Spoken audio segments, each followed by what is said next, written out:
നമസ്കാരം. എല്ലാ പ്രേക്ഷകർക്കും ഡോക്ടർ ലൈവിലേക്ക് സ്വാഗതം. വെള്ളപ്പാണ്ടും അതിൻ്റെ ചികിത്സയെയും കുറിച്ചാണ് ഇന്ന് ഡോക്ടർ ലൈവ് ചർച്ച ചെയ്യുന്നത്. ഈ വിഷയത്തെക്കുറിച്ച് ഇന്ന് നമ്മളോട് സംസാരിക്കുന്നത് പെരിന്തൽമണ്ണ കിംസ് അൽഷിഫ ഹോസ്പിറ്റലിലെ കൺസൾട്ടന്റ് ഡെർമറ്റോളജിസ്റ്റായ ഡോക്ടർ KT ആഷിഖ്. നമസ്കാരം ഡോക്ടർ. ഡോക്ടർ ലൈവിലേക്ക് സ്വാഗതം. ഡോക്ടർ, ഈ വെള്ളപ്പാണ്ട് എന്ന അസുഖത്തെക്കുറിച്ചൊന്ന് വിശദീകരിച്ചു തരാം. ശരീരത്തിൽ മെലാനിൻ എന്ന് പറയുന്ന അംശങ്ങളാണ് കളറ് നൽകുന്നത്. അപ്പോൾ പല കാരണങ്ങളുകൊണ്ടും ശരീരത്തിൽ അതിൻ്റെ അംശം തൊലിയുടെ ഒരു പ്രത്യേക ഭാഗത്ത് നഷ്ടപ്പെട്ടു പോകുമ്പോൾ ഉണ്ടാവുന്ന അവസ്ഥയാണ് വിറ്റ്ലൈഗോ, അതായത് വെള്ളപ്പാണ്ട് എന്ന് വിശേഷിക്കപ്പെടുന്നത്. അപ്പോൾ അത് പല കാരണങ്ങളുകൊണ്ടും ആവാം. അപ്പോൾ വെള്ള നിറത്തിൽ ഉള്ള ഒരു കളർ മാറ്റത്തിന് വെള്ളപ്പാണ്ട് എന്ന് പറയാന്നുള്ള രീതിയിലാണ് നമ്മൾ അങ്ങനെ കാലങ്ങളായിട്ട് പറഞ്ഞു വന്നിട്ടുള്ള ഒരവസ്ഥ. അതായത് യഥാർത്ഥത്തിൽ സ്കിൻ ഡിസീസ് ആണോ അതോ ഒരു പ്രതിരോധ ശക്തിയെ കുറഞ്ഞുകൊണ്ടോ അങ്ങനെ എന്തെങ്കിലും കൊണ്ടുള്ള കാരണം കൊണ്ടുണ്ടാവുന്നത്? ബേസിക്കലി അത് സംഭവിക്കണത് എന്താണെന്ന് വെച്ചാൽ ശരീരത്തിൽ പല കാരണങ്ങളുകൊണ്ടും നമ്മുടെ നോർമൽ മെലാനിൻ സെല്ലുകളെ, അതായത് മെലനോസൈറ്റ്സ് എന്ന് പറയുന്ന സെല്ലുകളാണ് ഈ മെലാനിൻ ഉൽപ്പാദിപ്പിക്കുന്നത്, അതിൻ്റെ പ്രവർത്തനം ഇല്ലാതാവുകയാണ്. അപ്പോൾ ശരീരത്തിൽ സ്കിന്നിൻ്റെ അസുഖം തന്നെയാണ്, സ്കിന്നിൽ പ്രകടമാവുന്ന അസുഖം തന്നെയാണ്. അതിൻ്റെ അപ്പുറം വേറെ ചില കാര്യങ്ങളിലൊക്കെ ബന്ധമുണ്ടെങ്കിലും ബേസിക്കലി അതൊരു സ്കിൻ ഡിസീസ് തന്നെയാണ്, തൊലിപ്പുറത്തുള്ള ഒരു അസുഖം തന്നെയാണത്. പല കാരണങ്ങളുണ്ടെന്ന് വെച്ചാൽ ഇപ്പോൾ ചില അസുഖങ്ങൾ ശരീരത്തിൽ, ഇപ്പോൾ തൈറോയിഡ് അങ്ങനത്തെ അസുഖങ്ങളൊക്കെ വരുമ്പോൾ അതിൻ്റെ അനുബന്ധമായിട്ട് ചിലപ്പോൾ ഇത് പ്രകടമാവാം എന്ന് വിചാരിച്ച് തൈറോയിഡിൻ്റെ അസുഖമുള്ള എല്ലാവർക്കും ഇത് വരണം എന്നല്ല. പിന്നെ വേറെ പല കാരണങ്ങളും, ചില ആൾക്കാർക്ക് പൊള്ളൽ ഏറ്റിട്ടുണ്ടെങ്കിൽ പോലും ഇത് വെള്ള ഭാഗമായിട്ട് അതോടെ നിലനിൽക്കാം. പിന്നെ ഇതൊന്നും അല്ലാതെ തന്നെ ഒരു ഓട്ടോ ഇമ്മ്യൂൺ ഫിനോമിനൻ എന്ന് പറയും ഞങ്ങൾ, ശരീരം സ്വയം നശിപ്പിക്കണ ഒരവസ്ഥ വരുന്നത്. അങ്ങനെ വരുമ്പോഴും ഇത് കൂടുതൽ പ്രകടമാവും. അതാണ് അതിൻ്റെ ഏറ്റവും സർവ്വസാധാരണ കണ്ടുവരാറുള്ള കാരണം. പാരമ്പര്യം ഈ അസുഖത്തിനൊരു ഘടകമായിട്ടുണ്ടോ? പാരമ്പര്യം എന്ന് വെച്ചാൽ നമ്മൾ വെള്ളപ്പാണ്ടുള്ള ആൾക്കാരുടെ മക്കളിൽ കണ്ടുകൂടായില്ല എന്ന് പറയാം. അങ്ങനെ നിർബന്ധമായിട്ട് വന്നോളണമെന്നുള്ള ഇതില്ല. ചെറിയൊരു സാധ്യത ഉണ്ട്, പക്ഷെ അത്രയും സാധ്യത സാധാരണ ആൾക്കാരിലും ഉണ്ട്. അതായത് രക്ഷിതാക്കൾക്ക് ഇല്ലെങ്കിലും കുട്ടികളിൽ ഉണ്ടാവുക എന്നുള്ളത് ഒരു കണ്ടുവരുന്ന സംഭവം. അപ്പോൾ അതൊരു സാധാരണ ഒരു പാരമ്പര്യ രോഗം എന്ന് നമ്മളങ്ങ് ബ്രാൻഡ് ചെയ്യേണ്ട ഒരു ആവശ്യമില്ല. അങ്ങനെ ഒരു ഭീകരാവസ്ഥ ഉണ്ടാക്കേണ്ട ആവശ്യം ഏതായാലും ഇല്ല. നമുക്കൊരു കോൾ ഉണ്ട് ഡോക്ടർ. ഹലോ, ഡോക്ടർ ലൈവിലേക്ക് സ്വാഗതം. ആരാ സംസാരിക്കുന്നത്? ഞാൻ കോഴിക്കോട് മെഡിക്കൽ കോളേജിൽ മോഹൻദാസ് എന്നാണ്. ഡോക്ടറോട് ചോദിച്ചോളൂ. മോഹൻദാസ് പറഞ്ഞോളൂ. മുട്ടിന്റെ താഴോട്ട് ചെറിയ വെള്ള പാണ്ട് പോലെ ഉണ്ട്. വലത്ത് കാലിനാണ് കുറച്ച് കൂടുതലുള്ളത്, ചെറിയ മറ്റേ കാലിന് കുറച്ചായി വരുന്നുള്ളൂ. എത്ര കാലമായി ഇത് മോഹൻദാസ്? ഇപ്പൊ ഒരു 5-6 വർഷമായി ചെറിയ പൊട്ട് പോലെയുള്ള, ഇപ്പൊ വലുതായി കുറച്ച് വരുന്ന കൂടുന്നുണ്ടല്ലേ? ചികിത്സ ആയിട്ടൊന്നും ചെയ്തിട്ടില്ല? മുമ്പ് എന്തോ ഒരു ഓയിൽമെന്റ് ഒക്കെ പാറ്റീന് ENT-നെ കാണിച്ചിട്ട്, സ്കിന്ന് കാണിച്ചിട്ട്, ഇപ്പോഴൊന്നും കാണിച്ചിട്ട്. അവിടുത്തെ രോമം എങ്ങനെയാ, കളർ എങ്ങനെയാ, വെള്ളയാണോ കറുപ്പാണോ? രോമം കാലിലുള്ള കറുപ്പ് തന്നെയാണ് അല്ലേ? ഓക്കെ മോഹൻദാസ്, അത് പറഞ്ഞത് കേട്ടോടത്തോളം ഒരു ടൈപ്പ് വെള്ളപ്പാണ്ട് തന്നെ ആവാൻ സാധ്യത ഉണ്ട്. കുറേ വർഷങ്ങളായിട്ടുണ്ട്, കൂടണമൊന്നുമില്ല, മീൻസ് കുറേശ്ശെ കൂടുകയാണെന്നാ പറഞ്ഞല്ലേ? അപ്പോൾ നല്ലൊരു കാര്യം അതിലുള്ളത് എന്താ വെച്ചാൽ രോമം കറുപ്പായതുകൊണ്ട് തന്നെ ഈ കളറിൻ്റെ അംശം, മെലാനിൻ്റെ ഏറ്റവും കൂടുതൽ റിസർവ് എന്ന് പറയുന്നത് രോമത്തിലാണ് ഉണ്ടാവണേ. അപ്പോൾ നിങ്ങൾക്ക് കറുപ്പിൻ്റെ അംശം ഈ രോമത്തിലുള്ളതുകൊണ്ട് തന്നെ ചികിത്സിച്ചിട്ടുണ്ടെങ്കിൽ അത് ശരിയായി കൂടായൊന്നുമില്ല. അങ്ങനെ ഒരു മാറാരോഗം എന്നുള്ളൊരു അവസ്ഥയിലൊക്കെയാണ് ഇപ്പോൾ എന്ന് എനിക്ക് ഒരിക്കലും തോന്നുന്നില്ല. മനസ്സിലായില്ലേ? പല ചികിത്സാ രീതികളൊക്കെ ഉണ്ട്. കോളേജിൻ്റെ അടുത്തല്ലേ, അപ്പോൾ നിങ്ങൾക്ക് എന്തായാലും അവിടെ അടുത്ത് തന്നെ ഇഷ്ടംപോലെ ആളുണ്ടല്ലോ. അല്ല, കാണിക്കാതിരിക്കണ്ട. മോഹൻദാസ്, ഒരിക്കലും ഇതൊരു ഭീകര രോഗമാണ് എന്നുള്ളൊരു അപകർഷാബോധമോ അല്ലെങ്കിൽ ഇത് ആരെങ്കിലും അറിഞ്ഞാൽ എന്തെങ്കിലും ആവുമോ എന്നുള്ള ആ ഒരു പേടിയൊന്നും വെച്ചോണ്ടിരിക്കേണ്ട ആവശ്യമില്ല. ഞാൻ പെരിന്തൽമണ്ണയാണ്. അതല്ല, കേൾക്കുന്നില്ല? എന്താ? അല്ല, ഞാൻ അൽഷിഫ ഹോസ്പിറ്റലിലാണ്. അൽഷിഫ ഹോസ്പിറ്റലിൽ, കിംസ് അൽഷിഫ. അപ്പോ ഞാൻ കോഴിക്കോടല്ല. അപ്പോൾ ചികിത്സാ രീതികളൊക്കെ ഒത്തിരി മുന്നോട്ട് പോയിട്ടുണ്ട്. അപ്പോൾ നിങ്ങളുടെ ഈ അസുഖമൊക്കെ തന്നെ അസുഖം വൃത്തികേടാവാതിരിക്കലാണ് നമ്മുടെ ആദ്യത്തെ ആവശ്യം. അപ്പോൾ അതിനുള്ള ചികിത്സ തുടങ്ങിയിട്ട് അത് തിരിച്ചു കൊണ്ടുവരാൻ പറ്റുന്ന രീതിയിലും തീർച്ചയായിട്ടും ചെയ്യാവുന്നതേ ഉള്ളൂ. ഞാനിപ്പോ 68 ഏജായി, ഇനിയിപ്പം ഇങ്ങനെ ചികിത്സിക്കണ്ടല്ലോ, പോകാൻ സമയമായല്ലോ വെച്ചിട്ടാണ്. എത്ര വയസ്സായി മോഹൻദാസിന്? 68. ഓ, അത്ര വേഗം പോണോ? അതിനൊന്നും ആയിട്ടില്ല, ചികിത്സിക്കണം. അങ്ങനെ നമ്മൾ വെറുതെ അങ്ങ് കീഴടങ്ങേണ്ട ആവശ്യമൊന്നുമില്ല. ചെറിയ കളർ മാറ്റം മാത്രമേ ഉള്ളൂ, അതിൻ്റെ അപ്പുറം ഒന്നും അതല്ലാനും. ഓക്കെ, വിളിച്ചിരുന്നു നന്ദി. ഡോക്ടർ, ഈ അസുഖത്തിൻ്റെ ആദ്യ ലക്ഷണങ്ങൾ എന്തൊക്കെയാണ്? ആദ്യ ലക്ഷണം എന്ന് പറഞ്ഞാൽ ചെറിയൊരു കളർ മാറ്റം. പക്ഷെ ഇതിൻ്റെ ഒരു പ്രോബ്ലം എന്താണെന്ന് വെച്ചാൽ, നമ്മൾ ഇങ്ങനെ ഒരു അവസ്ഥ കാണുമ്പോഴേക്കും ആൾക്കാർ ഒരു ചുണങ്ങിൻ്റെ കളർ മാറ്റത്തിന് പോലും വെള്ളപ്പാണ്ടാണോ എന്ന് പേടിച്ചിട്ട് ചോദിക്കാൻ പോലും പേടിക്കുന്ന ഒരു അവസ്ഥയുണ്ട്. അങ്ങനെ ഒരു എന്താ പറയുക, ബേജാറാവേണ്ട ഒരു പ്രശ്നം അതിലില്ല. ചെറിയ രീതിയിലുള്ള കളർ മാറ്റം, രോമത്തിൻ്റെ കളർ മാറ്റം, ഞാൻ നേരത്തെ പറഞ്ഞ പോലെ രോമത്തിൻ്റെ കളർ മാറ്റം അതിൻ്റെ കൂടെ ഉണ്ടാവുക, അങ്ങനെയൊക്കെ ആവുന്നതാണ് അതിൻ്റെ തുടക്ക ലക്ഷണങ്ങൾ. പക്ഷെ ആദ്യത്തെ ഒരു അതൊക്കെ മാസങ്ങളോണ്ടൊക്കെ എടുക്കുന്ന പ്രക്രിയയാണ് ഈ കളർ ചേഞ്ച് എന്ന് പറയുന്നത്. അപ്പോൾ പെട്ടെന്ന് ഒരു ദിവസം രാവിലെ എണീക്കുമ്പോൾ ഉണ്ടാവുന്ന ഒരു കളർ ചേഞ്ച് അല്ല. അപ്പോൾ ഒരു പർട്ടിക്കുലർ സ്ഥലത്ത് ഇങ്ങനെ കൂടുതൽ കളർ, വെള്ള നിറം കൂടുതൽ വന്നുകൊണ്ടിരിക്കുന്നുണ്ടെങ്കിൽ അതിനെ അടുത്തുള്ള ഡോക്ടറെ കാണിച്ചത് എങ്ങനെയാണെന്ന് വെച്ചാൽ അതിനുള്ള ചികിത്സാ രീതിയിലേക്ക് നീങ്ങുക. അല്ലെങ്കിൽ ഇത് വെള്ളപ്പാണ്ടാണോ ഇനി അല്ലെങ്കിൽ വേറെ വല്ലതാണോ എന്നുള്ളത് ഉറപ്പ് വരുത്തുക എന്നുള്ളതാണ് അതിൻ്റെ ഏറ്റവും നല്ല രീതി. നമുക്കൊരു കോൾ ഉണ്ട് ഡോക്ടർ. ഹലോ, ഡോക്ടർ ലൈവിലേക്ക് സ്വാഗതം. ആരാ സംസാരിക്കുന്നത്? ഡോക്ടറോട് ചോദിച്ചോളൂ. ഡോക്ടർ പറഞ്ഞോളൂ, കേൾക്കുന്നുണ്ട്. കാലിലേക്ക് എങ്ങനെ വെള്ളപ്പാണ്ടായിരുന്നു? വ്യക്തമായില്ല, ഒന്നുകൂടി ചോദിക്കാം. കാലില് എന്താന്ന് പറഞ്ഞ കേൾക്കുന്നില്ല നജീബ്. വെള്ളപ്പാണ്ട് കാലിന്റെ ഏത് ഭാഗത്താണ്? കാലിന് ചുറ്റുമുണ്ട്, മേൽഭാഗത്ത്. പാദത്തിനാണോ അതോ കാലിലാണോ? കാലില്. കാലില്, രണ്ട് കാലിലുണ്ടോ? എത്ര കാലായി? ഒരാഴ്ച കൊണ്ട് അങ്ങനെയാണെങ്കിൽ അത് ഒരിക്കലും നമ്മൾ വെള്ളപ്പാണ്ട് എന്നൊന്നും പറയാൻ പാടില്ല മോനെ. ചെറിയ എന്തെങ്കിലും വേറെ എന്തെങ്കിലും അവിടെ വല്ല കെമിക്കൽ തട്ട് അങ്ങനെ എന്തെങ്കിലും ഉണ്ടായോ? വല്ല മുറി ഉണ്ടായോ, പൊള്ളു അങ്ങനെ എന്തെങ്കിലും ഉണ്ടായിരുന്നോ? ഇല്ല. ഒരിക്കലും അത് വെള്ളപ്പാണ്ടാണെന്ന്, അത് നമ്മൾ ചർച്ച ചെയ്യപ്പെടുന്ന ഒരു അസുഖമാണെന്ന് ഒരിക്കലും തോന്നുന്നില്ല. എന്തായാലും നജീബ് എന്നല്ലേ പേര് പറഞ്ഞേ? നജീബ് ഏറ്റവും അടുത്തുള്ള ഒരു സ്കിൻ ഡോക്ടർ എന്തായാലും ഒന്ന് കാണിച്ച് ഒന്ന് ഉറപ്പ് വരുത്തുമോ. ചിലപ്പോൾ അത് വേറെ എന്തെങ്കിലും ചെറിയ അസുഖമായിരിക്കാം, അത് ചികിത്സിച്ച് മാറ്റാവുന്നതേ ഉള്ളൂ. ഉടനെ ചികിത്സിച്ചാൽ എന്തായാലും അത് ഒരു പ്രശ്നമാവുന്ന രീതിയിലേക്ക് പോകും തോന്നുന്നില്ല. ഡോക്ടർ, മറ്റൊരു കോളും കൂടി ഉണ്ട്. ഹലോ, ഡോക്ടർ ലൈവിലേക്ക് സ്വാഗതം. ആരാ സംസാരിക്കുന്നത്? ഡോക്ടറോട് ചോദിച്ചോളൂ. ഡോക്ടറെ, ഇത് എനിക്ക് 40 വയസ്സുണ്ട്. അപ്പോ എന്റെ കയ്യിൽ ഒരു ചെറിയൊരു കുരു പോലെ വന്നായിരുന്നു, ചെറുത്.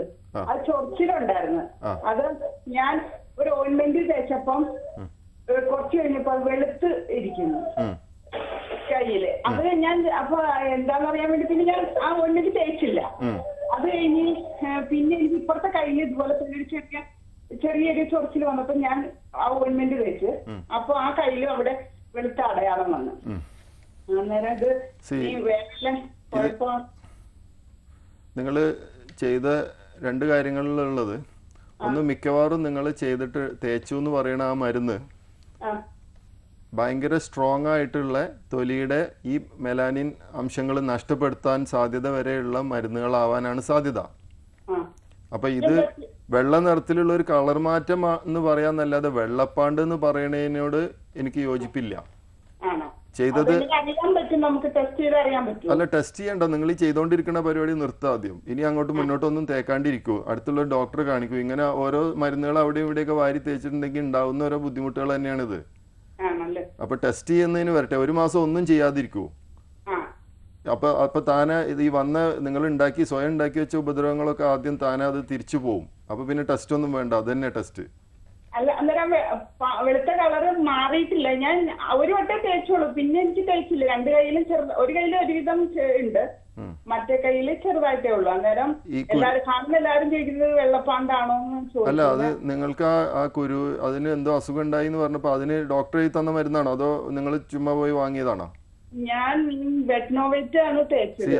ഇതൊക്കെയാണ് ഇതിന്റെയൊക്കെ കുഴപ്പങ്ങൾ. നമ്മൾ ഈ കടല വാങ്ങുന്ന പോലെ മെഡിക്കൽ ഷോപ്പിൽ നിന്നൊക്കെ പോയി മരുന്ന് വാങ്ങി തേച്ചാൽ ഇങ്ങനെയൊക്കെ വേറെ ഭയങ്കരമായ ദൂഷ്യഫലങ്ങൾ ഉണ്ടാവും തൊലിക്ക്. അപ്പോൾ ആ ഒരു കാര്യം പറയാനാണ് എനിക്കിപ്പോൾ ഈ വെള്ളപ്പാണ്ടിനെ കുറിച്ച് പറയുന്നതിനെക്കാട്ടിലും ഞാൻ ഉദ്ദേശിക്കുന്നത്. ദയവ് ചെയ്ത് അത് നിർത്തൂ. അല്ല ഡോക്ടറെ, അന്നേരം ഇത് തുടക്കം എവിടെ വരുന്നത്? അങ്ങനെയൊന്നുമില്ല. നിങ്ങളുടെ അസുഖം കേട്ടിടത്തോളം നിങ്ങൾ ചെയ്തതിന്റെ പാർശ്വഫലം അല്ലാണ്ട് വേറൊന്നും ആണെന്ന് എനിക്ക് തോന്നുന്നില്ല. ബെറ്റ്നോവേറ്റ് ഒക്കെ ഭയങ്കര സ്ട്രോങ് മരുന്നുകളാണ്. അതൊന്നും അങ്ങനെ ചുമ്മാ തേക്കാനുള്ളതല്ല, അത് ചെയ്യരുത് കേട്ടോ. വെറുതെ വാസലിൻ മാത്രം തേച്ചോളൂ ഒരു മാസം.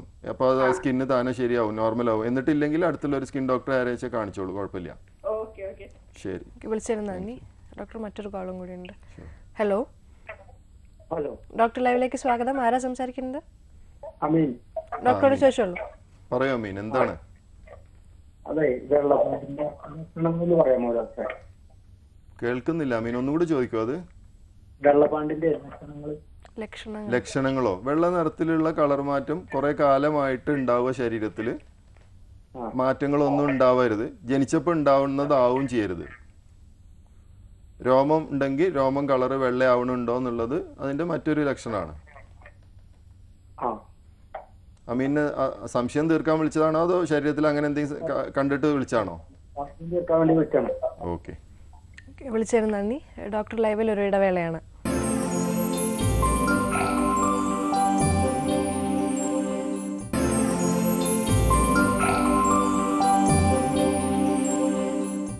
ഡോക്ടർ ലൈവ് തുടരുന്നു.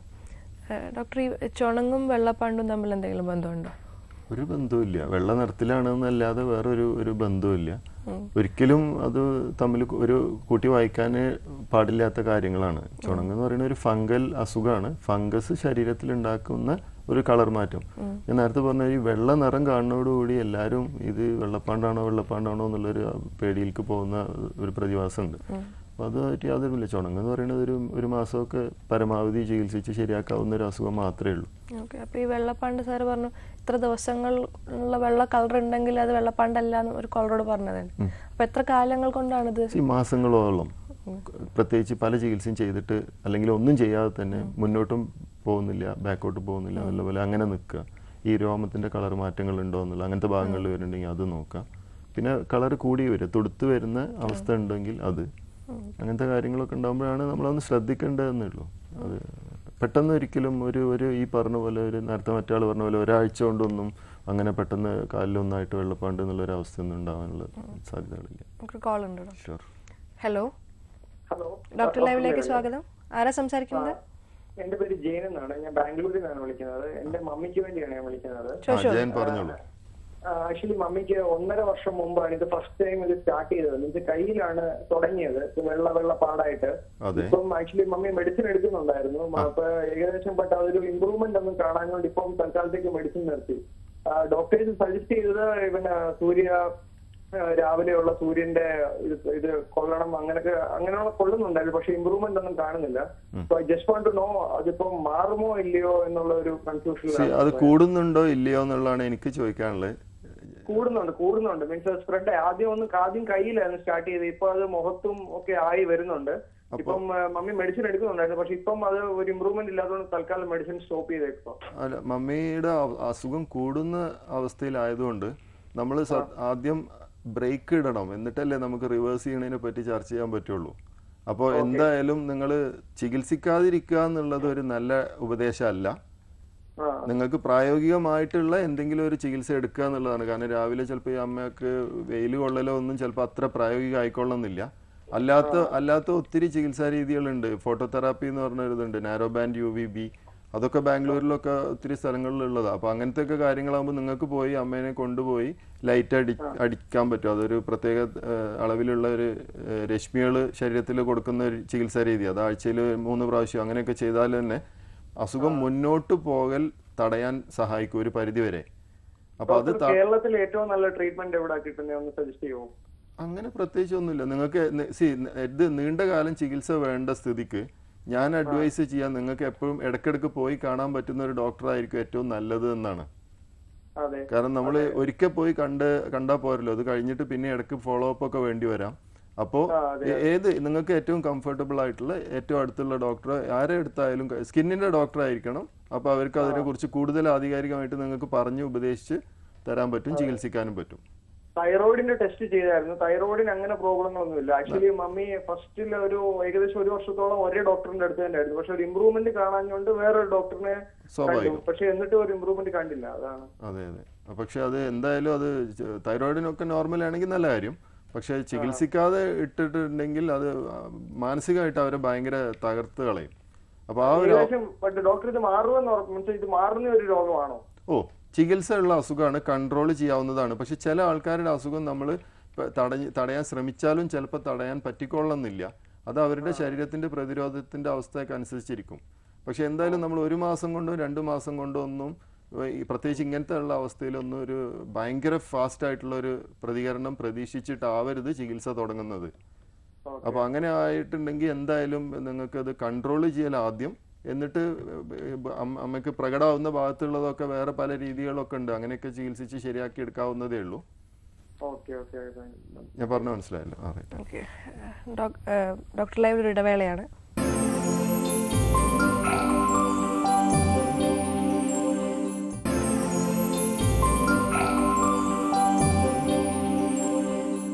ഡോക്ടർ ലൈവ് തുടരുന്നു. ഡോക്ടർ നമുക്കൊരു കോൾ ഉണ്ട്. Hello. Hello, good morning doctor.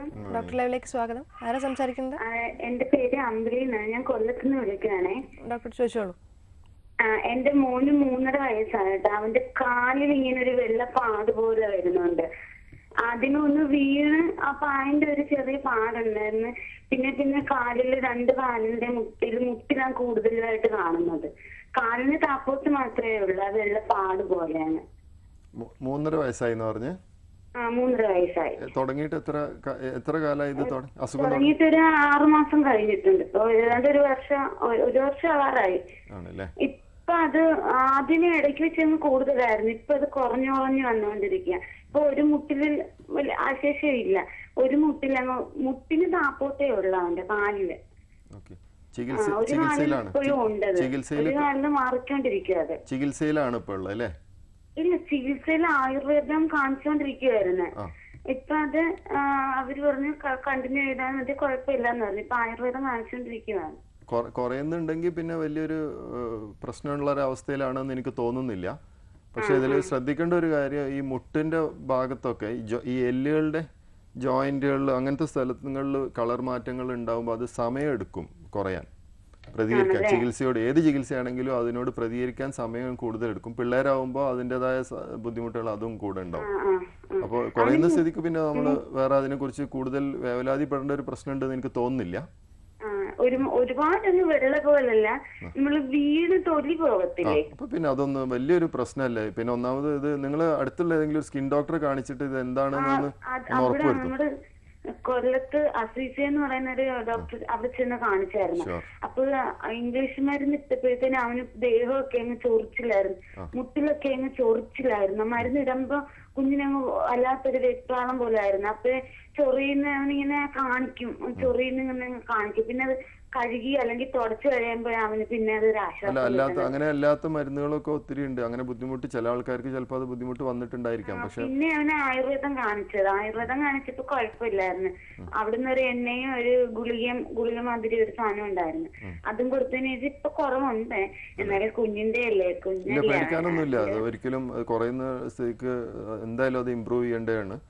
പേടിക്കേണ്ട ഒരു പ്രശ്നം ഉണ്ടെന്ന് തോന്നുന്നില്ല. ഇപ്പൊ അത് ചെറിയൊരു വ്യത്യാസം പോലെ വരുന്നുണ്ട്. ഒരു കാലില് പൂർണ്ണമായിട്ട് അങ്ങ് മാറി, കുറച്ചൊരു പൊട്ടിന്റെ ആകൃതിയിലുള്ളതേ ഉള്ളു. മറ്റേ ഒരു കാലിലങ്ങ് കാലിന് താപ്പോട്ട് അങ്ങ് കുറച്ച് സ്ഥലങ്ങളിലായിട്ട് അവിടെ ആയിട്ട് ഉണ്ട് ഇങ്ങനെ. വിളിച്ചിരുന്നു, നന്ദി. ഡോക്ടർ, വെള്ളപ്പാണ്ടിനുള്ള ചികിത്സ ഇപ്പൊ എങ്ങനെയൊക്കെയാണ് ലഭ്യമായിട്ടുള്ളത്? ചികിത്സകൾ എന്ന് വെച്ചാല് നമുക്ക് 2 ടൈപ്പ് ഉണ്ട്. മെഡിക്കൽ ലൈൻ ഓഫ് മാനേജ്മെന്റ് ഉണ്ട്, സർജിക്കൽ ലൈൻ ഓഫ് മാനേജ്മെന്റ് ഉണ്ട്. അപ്പോൾ മെഡിക്കൽ ലൈൻ ഓഫ് മാനേജ്മെന്റ് എന്ന് പറഞ്ഞാൽ ഈ പറയുന്ന പോലെയുള്ള മരുന്ന് തേച്ചിട്ടുള്ളത്, പിന്നെ ചില ഗുളികകൾ കഴിച്ചിട്ട് വെയിൽ കൊള്ളാണ്, അങ്ങനത്തെ രീതിയിലുള്ളതുണ്ട്. പിന്നെ വേറെ ഒന്നുള്ളത് ഞാൻ നേരത്തെ ഒരു ബാംഗ്ലൂരിൽ നിന്ന് വിളിച്ച അവരോട് പറഞ്ഞ പോലെ ഫോട്ടോതെറാപ്പി എന്ന് പറയും. അതായത് narrow band UVB ultra violet B രശ്മികൾ ഒരു പ്രത്യേക മീറ്റർഡ് ആയിട്ടുള്ള അളവിൽ ശരീരത്തിൻ്റെ ഭാഗത്ത്, കൂടുതൽ ഫുൾ ബോഡിയൊക്കെ ഉള്ള ആൾക്കാർക്ക് അത് ഭയങ്കര യൂസ്ഫുൾ ആയിരിക്കും. അതൊരു പ്രത്യേക ഇൻ്റർവെല്ലിൽ കൊടുത്തിട്ടുണ്ടെങ്കിൽ അതിന് റെസ്പോൺസ് ഉണ്ടാവും. പിന്നെ സർജിക്കൽ കാര്യങ്ങൾ എന്ന് പറഞ്ഞാൽ എന്താണെന്ന് വെച്ചാൽ അസുഖം ഒരു പ്രത്യേക സർജറീൻ്റെ കാര്യങ്ങൾ ക്രൈറ്റീരിയ ഫുൾഫിൽ ചെയ്യുന്ന ആൾക്കാർ, അതായത് എപ്പോഴും എല്ലാവർക്കും ഒന്നും സർജറി പ്രായോഗികമല്ല. ചെറിയ പാച്ചുകൾ മുന്നോട്ടും ബാക്കും അങ്ങനെ സ്റ്റക്ക് റെസിസ്റ്റൻ്റ് ആയിട്ടുള്ള മരുന്ന് ഏൽക്കുന്നില്ല, പിന്നെ ഈ രോമം വെള്ളമായിട്ടുള്ള ഭാഗങ്ങൾ, അങ്ങനത്തെ ആൾക്കാർക്കൊക്കെ നമുക്ക് സർജിക്കൽ ലൈനിൽ തൊലിയുടെ പല രീതികളുണ്ട്. മെല്ലോസൈറ്റ് ട്രാൻസ്ഫർ എന്നൊക്കെ പറഞ്ഞ പുതിയ അഡ്വാൻസ്ഡ് ടെക്നിക്കുകളുണ്ട്. അത് വെച്ചിട്ട് നമുക്ക് സർജറി ചെയ്ത് റീപിഗ്മെൻറ്റിങ്ങിനുള്ള സാധ്യതകൾ വളരെയധികം ഇമ്പ്രൂവ് ചെയ്യിക്കാൻ പറ്റും. പക്ഷെ അതും നമ്മൾ ഇന്ന് സർജറി ചെയ്യാൻ നാളെ ശരിയാവുക അങ്ങനെയല്ല. പക്ഷേ അതൊരു ഫാസ്റ്റർ റിക്കവറിയിലേക്കുള്ള ഭയങ്കര നല്ലൊരു രീതികളാണ് അതുള്ളത്. മരുന്നുകളും ഒത്തിരി മുന്നോട്ട് വന്നു. അസുഖം കൂടാതിരിക്കാനുള്ള കുറേ മരുന്നുകളൊക്കെ വേണം. അതൊക്കെയാണ് പ്രത്യേകം ശ്രദ്ധിക്കേണ്ടത്. അപ്പം നമ്മൾ ആദ്യം നേരത്തെ പറഞ്ഞ പോലെ ആദ്യം ബ്രേക്ക് ഇടണം, എന്നിട്ടേ നമുക്ക് റിവേഴ്സ് ചെയ്യാൻ പറ്റുള്ളൂ എന്നുള്ളതിനെ കുറിച്ചാണ് നമ്മൾ ആദ്യം ഇതാക്കേണ്ടത്. നീണ്ടകാല സമയം എടുക്കും. അതാണ് സ്വാഭാവികമായിട്ടും. നമ്മളൊക്കെ ആണെങ്കിലും ചിലപ്പം മടുത്തു പോകും. അപ്പോൾ അങ്ങനെ ആകുമ്പോൾ നമ്മളൊന്ന് മാറ്റി പിടിക്കും, വേറെ ഡോക്ടറെ കാണും. അതങ്ങനെ ആവുന്ന അതുകൊണ്ടാണ് ആൾക്കാരും അങ്ങനെ ഇതാവുന്നത്. കാരണം അവരൊരു വല്ലാത്ത മാനസികാവസ്ഥയിലാണ്. എനിക്ക് പ്രശ്നമില്ല എന്ന് ഞാൻ പറയുന്നുണ്ടെങ്കിലും എൻ്റെ ഉള്ളിൽ ഒറ്റയ്ക്ക് ഞാൻ വിഷമിക്കുന്നുണ്ടായിരിക്കാം. കല്യാണങ്ങൾക്ക് പോവില്ല, മരിച്ച വീട്ടിൽ പോവില്ല, പേരക്കുട്ടികളെടുക്കാൻ പോലും ഇഷ്ടപ്പെടാത്ത വല്യമ്മമാരൊക്കെ ഉണ്ട്. ഒന്നും ഉണ്ടായിട്ടില്ല, അവർ തന്നെ തീരുമാനിച്ചേക്കാണ്. കാരണം ഇത് ഞാൻ എടുത്തിട്ട് ഇനി എൻ്റെ കുട്ടിക്ക് എന്ത് അങ്ങനെയൊന്നും അല്ല അത്. പക്ഷെ അവരുടെ മാനസികാവസ്ഥ, ക്വാളിറ്റി ഓഫ് ലൈഫ് ഭയങ്കരമായിട്ട് താഴോട്ട് പോകും. അപ്പോൾ അങ്ങനത്തെ ആൾക്കാർക്കാണ് നമ്മൾ സപ്പോർട്ട് കൊടുക്കേണ്ടത്. നമ്മൾ കുറേ കാര്യങ്ങൾ, അതായത് അവയർനെസ് പ്രോഗ്രാം. കാരണം ഇത് പേടിക്കേണ്ട ഇതല്ല. വെള്ള നിറം കാണുമ്പോഴേക്ക് ആകാശം ഇടിഞ്ഞു വീഴുമോ എന്നുള്ളൊരു ഫീലിംഗ് ഉണ്ടാവരുത് എന്നുള്ളതാണ് ആദ്യം പറയേണ്ടത്. അപ്പോൾ അതോടുകൂടി തന്നെ പിന്നെ നമുക്ക് കുറേ ചികിത്സാ രീതികൾ വന്നു. പിന്നെ ഇത് ചിലപ്പോൾ ചില മറുകുകളൊക്കെ ഉണ്ട്, ജന്മനായുള്ള മറുകുകൾ. ഇതൊക്കെ കണ്ടിട്ട് ആൾക്കാർ ഇത് വെള്ളപ്പാണ്ടാണെന്നും പറഞ്ഞിട്ട് ആരെങ്കിലും എവിടുന്നെങ്കിലുമൊക്കെ പറയുന്ന ആൾക്കാർ ഒക്കെ എല്ലാം ഫുള്ളായിട്ട് അങ്ങ് സ്വീകരിക്കുക. പിന്നെ അങ്ങനെ കുറേ കാര്യങ്ങൾ. അപ്പോൾ അങ്ങനത്തെ കാര്യങ്ങളൊക്കെയാണ്. പിന്നെ പഥ്യത്തിൻ്റെയാണ് വേറൊരു പ്രശ്നമുണ്ട്. ഞങ്ങൾ പഠിച്ച ശാസ്ത്രം വെച്ചിട്ട് അങ്ങനെ ഭയങ്കരമായൊരു പഥ്യവും റെസ്ട്രിക്ഷനും ഒന്നും പറയാറില്ല, മനസ്സിലായില്ല. പക്ഷെ ചില ശാസ്ത്രങ്ങളിലൊക്കെ അങ്ങനെ പറഞ്ഞും കേൾക്കാറുണ്ട്. പിന്നെ എൻ്റെ വ്യക്തിപരമായ അഭിപ്രായം എങ്ങനെയാണെന്ന് വെച്ചാൽ, എന്തെങ്കിലും ഒരു ഭക്ഷണം കഴിച്ചിട്ട് ഈ അസുഖം കൂടുന്നതായിട്ട് നിങ്ങൾക്ക് തോന്നുന്നുണ്ടെങ്കിൽ ആ പർട്ടിക്കുലർ ഭക്ഷണം ഒഴിവാക്കുക എന്ന് മാത്രമേ ഞാൻ പറയുള്ളൂ. അതായത് ഞാനൊരു ലിസ്റ്റ് കൊടുത്തിട്ട് ഇത്രയും സാധനം കഴിക്കരുതെന്ന് ഒരിക്കലും ഞാൻ പറയാറില്ല. അതാണ് അതിൻ്റെ ഇത്. അപ്പോൾ ചികിത്സാ രീതികൾ ഒത്തിരി അഡ്വാൻസ്ഡ് ആയിട്ടുണ്ട്, നല്ല രീതിയിൽ. അപ്പം നേരത്തെ പിടിച്ചാൽ ഒരുവിധ അസുഖങ്ങളൊക്കെ മുന്നോട്ട് പോകൽ എന്തായാലും തടയാൻ പറ്റും. പക്ഷെ ഒരു ചെറിയ ശതമാനം ചിലപ്പോൾ നമ്മൾ നിസ്സഹായരായിരിക്കാം. പക്ഷെ അല്ലെങ്കിൽ പണ്ടത്തെ പോലെയൊന്നുമല്ല, ചികിത്സാ രീതികളൊക്കെ ഒത്തിരി അഡ്വാൻസ്ഡ് ആണ്. ഡോക്ടറുടെ സമയം ഇവിടെ പൂർണ്ണമായി. വെള്ളപ്പാണ്ടിൻ്റെ ചികിത്സയെക്കുറിച്ച് വിശദീകരിച്ചതിന് നന്ദി. Thank you.